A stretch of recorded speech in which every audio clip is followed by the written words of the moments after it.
Alright guys, so I've got a bombshell to announce that we're actually going to be entering a Strongman competition in Bali this Saturday. So, a bit of a shock, right? Oh yeah, that's for sure. Yeah, so how the hell did this happen? Basically, we were coming out the sauna in Bali after our first week of training, and we bumped into one of the trainers at the gym who's a mixed martial artist champion, and he also does Olympic lifting. And he said to us, are you doing the Strongman competition this week? It's like, no, why? We're like, yeah, why do we do that? And they started to say, oh, it's powerlifting, it's Olympic lift, it's all the deadlifts, the squats, the bench press, and we're like, that's what we're training for. Oh, and that sounds kind of interesting. Sounds interesting, but it's too early. We've got 2 more weeks of training. And he's like, no, just do it, you'll do really well. Just gassing us up to try to do it. And then we stopped and went, should we talk about this? So we went on one side and had a discussion like, how bad could it be if we ended it now? So after a bit of conversation, we decided, screw it, we're going to enter this competition. So yesterday, we got our entries in. We're officially in our first Strongman competition. So it's not even a powerlifting competition. Yeah, so there's 3 powerlifting events, the deadlift, squats, and the bench press, and then there's 2 Strongman competition, like Atlas ball carry or something, and then a sandbag? Yeah. I don't even know. I don't even know. Sandbag carry. There's 2 other events we don't even know about. But we're going to document it, and it's going to be a lot of fun. So this has thrown a spanner in the works for this week's training. So we'll talk about basically how we're going to approach it, but all geared now towards this powerlifting competition. And we're basically going to try and hit the same objectives that we set for the training blocks, but in this competition. It's going to be really serious. It's going to be all the best lifters in Bali, all the strongest people, the powerlifters, the CrossFit guys, all coming together to this place called Jungle Box, which is this outdoor jungle gym in Ubud. And yeah, we're going to be competing against these guys. So yeah, basically the way we're approaching training this week is we're going to do 1 heavy session, and we're just going to try and get a bit of confidence in our lifts because it's come so quick. We're going to try and lift about 90% of what we'll do in competition. So we're going to do a heavy deadlift, a heavy squat, and a heavy bench, I guess, on Tuesday, most likely tomorrow. We'll just get those lifts in, see where we're at, and then we'll basically make a plan on what we're going to lift in the competition. But yeah, what's your thoughts and how are you feeling? Yeah, it's a little bit scary because you were kind of gearing up to get to our max after like a month, and now suddenly you got to do it in a competition under pressure. I don't think either of us have ever done a competition before. No. We don't even know all the rules and like how you're supposed to do things properly. Yeah. And yeah, we've got to like try and get the progression, the 4-week progression in the space of 2 weeks as well. And then we've got to keep like our fatigue levels low so that we can be fresh on the day as well. And then like just a lot of other small things, you know, maybe the competition will happen 2 or 3 hours earlier than when we're usually training. We've got to try and travel there, or we've got to stay the night before, make sure we get our nutrition in, whatnot. But it's a lot of fun. I mean, you can look at it one way and say, oh my God, that's just like too daunting, I'm not going to do that. Or you can just like dive into things and say, you know, what the hell?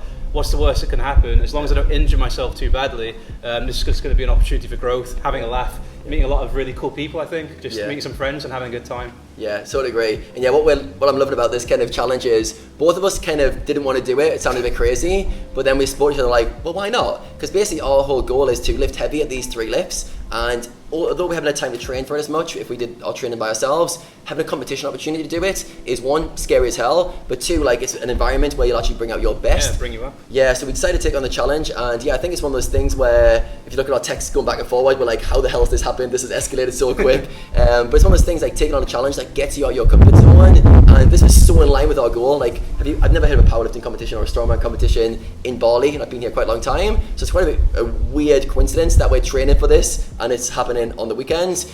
Like we said, we've never done this before. My last event I competed in was a 10K cross country or road race. It was one of the two. I was in my early 20s, so 10 years ago. I've definitely not done a powerlifting or strongman competition, so yeah, going to be out of our comfort zone. But yeah, the main thing right now is to get ourselves set up for the week, so we don't want to do high volume at the start of the week, and then we want to get ourselves very rested, especially our nervous system and our kind of our nutrition on point for the competition. There's rumours that it could start as early as 9 a.m. I think that's a lie. I think maybe 11 o'clock or 1 a.m.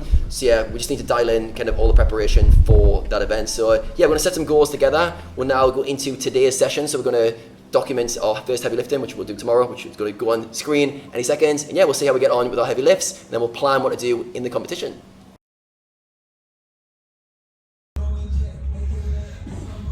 Oh yes. Wow. Wow. Oh man.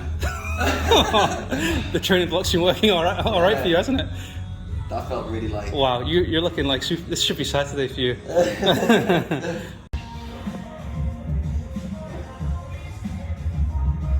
It's good. It's good. Slow the start. Oh my God. You need to train with me more often.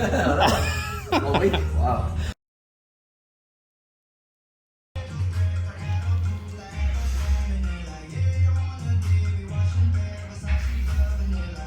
Nice, very nice.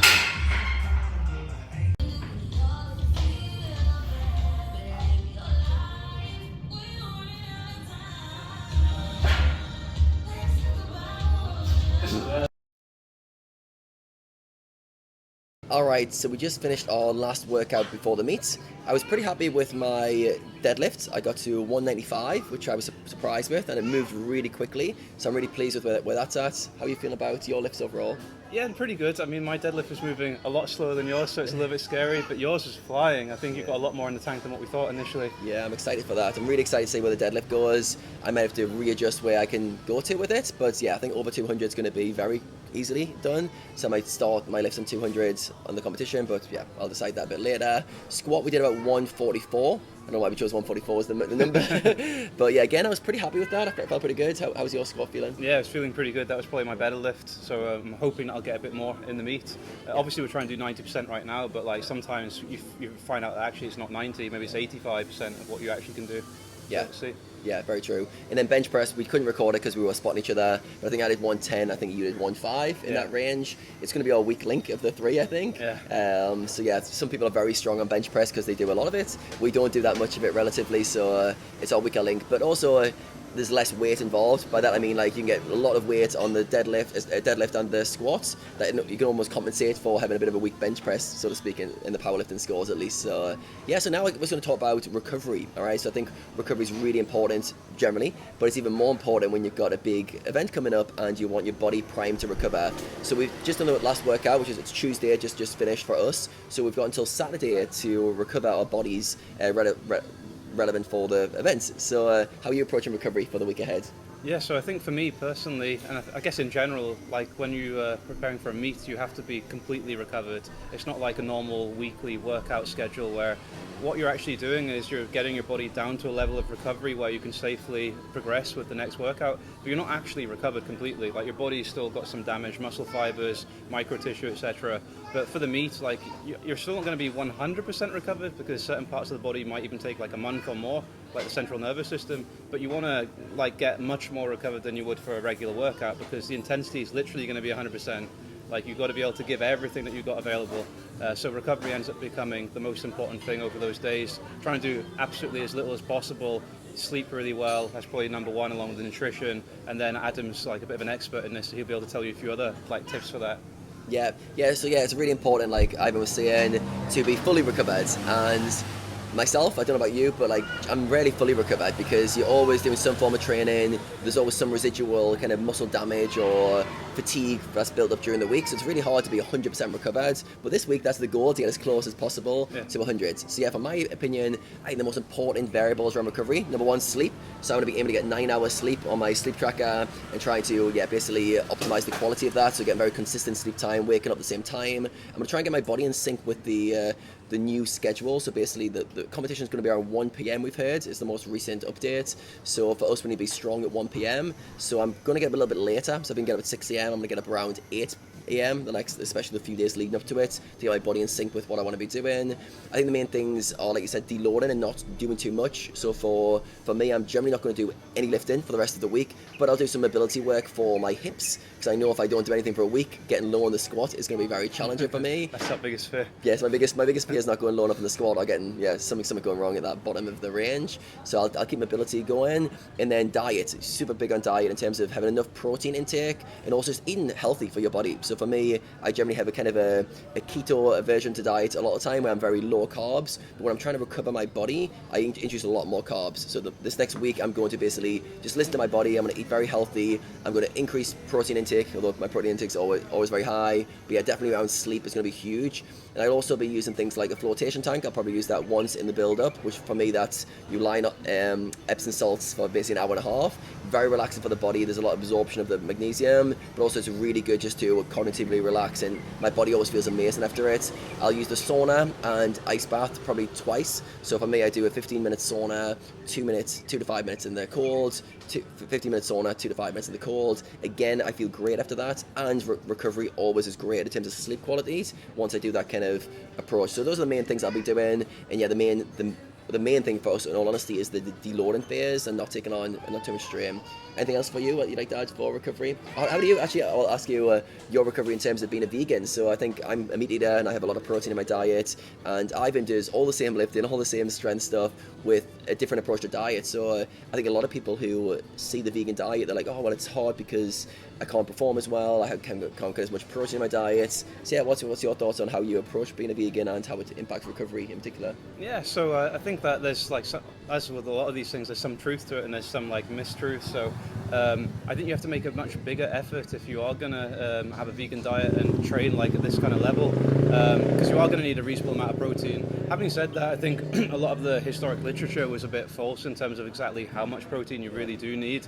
Talking about, what was it, like more than 2 grams per pound of body weight or something like that, which is quite a lot. Like you could even maybe go more towards 1.5x. It depends on the individual. And then in terms of like getting the protein as a vegan, it's, you know, once you've done your research, you know where you're getting it from, it's quite easy. But like if you just kind of randomly pick your meal that you get on a menu, if you're eating out quite often or whatever, or just having, you know, the easy stuff that you can buy in the supermarket, then you're probably not going to get what you need. But if you do your homework, it's quite easy. So for me, you know, in Bali, there's this thing called tempeh, which I think is kind of like a fermented version of tofu. So that's like a really good thing to have, kind of similar to chicken. It's got like loads of protein. If I'm back home, I'd have like tofu as one thing. I know a lot of people don't like tofu, and yeah, I'm also like a bit like particular about it. But there's loads of other things like cashew nuts. Any kind of nuts would be good protein source. Obviously, you can get like loads of protein powders that contain the same amount of grams of protein for each shake that you have. Probably best getting it from a combined source. So don't just get like a pea protein isolate, get one that has like a blend of different ingredients, and that'll make it more of a complete protein source, which is often one of the problems with like the vegan protein sources. Yeah, like chickpeas is like a great one, lentils, like there's so many different ingredients that are really packed with protein. And what you actually often find with a lot of these foods is that per like a gram of food quantity, it actually has a higher concentration of protein. But obviously eating like 100 grams of chickpeas is kind of tough, so you know, it works both ways, but it can be done pretty easily, and I've not really had any issues. I used to be like a heavy meat eater, then I was like pescatarian, eating loads of eggs at a certain point when I was vegetarian, and now vegan, and my performance has pretty much been like in alignment from the beginning till the end, more or less. So haven't really noticed any drop off, but had to be doing a bit of research basically. Yeah, I think that's the main thing, like you said there. It's about understanding where the protein's going to come from. How do I get complete proteins? I think as a meat eater, it's so easy to be lazy with your choices, and almost everything's got protein in. Just throw a bit of chicken on there, throw an egg on there, and you can get your protein up pretty easily. But I think if you go the vegan route, like you said, you're very organised with your food choices. You know which restaurants you go into in advance, which has the right amount of proteins for you. And then, yeah, also I think it's, people take for granted how much like protein powders and stuff like that can really fill the gaps. So it's just the same having a whey protein compared to a pea protein, like very similar in terms of once you mix up a few of the isolates. So yeah, I think there's not too much. Well, I've never done it, so I can only assume like if you do it right, you can do it well. But it's challenging. So yeah, well done to you for being a high performer whilst on the vegan diet, because I know like a lot of people use that as an excuse for their performance to drop off. But yeah, like you said, if you can cover all the right bases and you do your research, you can actually be very high performing on the vegan diet. So yeah, well done. And then the last, I mean, not that I'm an expert on any of this, so don't take my advice, but my opinion is that people think that one diet's like the superior one, the other one like healthier or whatever it is, but it's only the best or the healthiest if you do it the right way. Yeah. So like all these different diets can be amazing depending on how you do them, or they can be very, very dangerous and very harmful, including the vegan diet, and especially that in many cases if you're malnutritioned. So just do your research, maybe talk to an expert like a dietitian, and if you're interested, whether you're doing a vegan diet or even a meat diet, like you can be surprised at what you're deficient in and what you're not really what you start taking for granted that you're eating and you're not actually consuming. So yeah, very good point. And yeah, I think it's good to understand like how fuel sources work in the body. So you've got basically fats, proteins and carbohydrates. They all have a different function. So generally when you're on a high fat diet. That's good for steady state stuff, and it's good for good cognition during like long periods of time where you're working and stuff. But then carbs are very good for explosive stuff. They're very good for dealing with the stress response. They're very good if you want energy right here, right now, and they're also good for recovery. So when people are playing around with diet types, I always start with the kind of the macronutrients and go, okay, am I trying to go high fat because I want to be able to adapt to fat and use fat as the fuel source? And when do I need carbs? That's generally how I think about diet. I want to be high fat most of the time to function better on it. And then I want to go, when can I use carbs for the most benefit? Is it before a workout so I feel energized for it? Is it after workout so I can use that as a recovery tool? And then it's all the micronutrients in it. So like I was saying, when you've got a diet, very often certain diets are deficient in certain things. So you've got to go, okay, for my body to perform at a high level, which nutrients do I need? Which supplements do I need to take alongside my diet as kind of a side caveat? But then which things do I need to make sure I'm eating enough of to give myself enough nutrients for my body? So people who go keto, for example, very often don't eat fruit. So they're going to have a micronutrient deficiency around some of the nutrients you get from fruits. But vegans, for example, very often don't have enough B vitamins because they don't get it from fish and from meat. So they've got to think about how to get my B vitamins. So you've got to solve the problem of the diet. So like you said, like you can have any diet and be very healthy, or you have any diet and be very unhealthy. But you've got to think about it for you, and also what the energy demands of your body. All right, so what are you trying to get out of yourself, and then what that your diet will basically complement that choices. Because I think a lot of people, if you're very high, for me, like the one thing is I see a lot of people high carb diets, but their lifestyles don't need that demand. Yeah. So there's way too much like carbs relatively, where I always feel like humans should basically be adapted to fat. So you should be able to use fat as a fuel source. And if you're not active at all and you're very sedentary, you don't need all this like a lot of high carb stuff. And yeah, I think you should train yourself to be more high fat. That's just my personal thing. I won't go too much on a caveat. But yeah, overall, I think I'm feeling pretty confident for this event coming up. Like we've talked about today, recovery is the name of the game for the week. So we're just going to listen to our bodies, try to optimize our sleep quality, try to eat good food choices. Like I said, saunas and ice for me will be a big part of my week, at least two sessions of that. And then yeah, hopefully we wake up on Saturday morning feeling our best selves, but we won't know until we do it and we wake up on that day. I know we have a lot of adrenaline pumping. I'm probably going to use a lot more caffeine on the day. I generally have one coffee a day. I'm probably going to use multiple. I haven't decided how many yet. I'll use this as a kind of tools. But yeah, anything else you want to add before going into the weekend? No, I think that's pretty much it. Like maybe keep stress levels as low as possible, and try and enjoy the whole experience. That's the thing. Like you can get so fixated on every single aspect having to be like perfect, but fundamentally you want to enjoy the whole experience, be relaxed while you do it, and then you're going to get the best from yourself. And that's true of most things in life. So that's kind of my philosophy. Yeah, awesome, good stuff. All right, guys, well, it's the last of our training videos. We'll see you next week for the actual competition where we take on Bali's strongest people and see what we can lift in that competition. All right, guys, see you next week.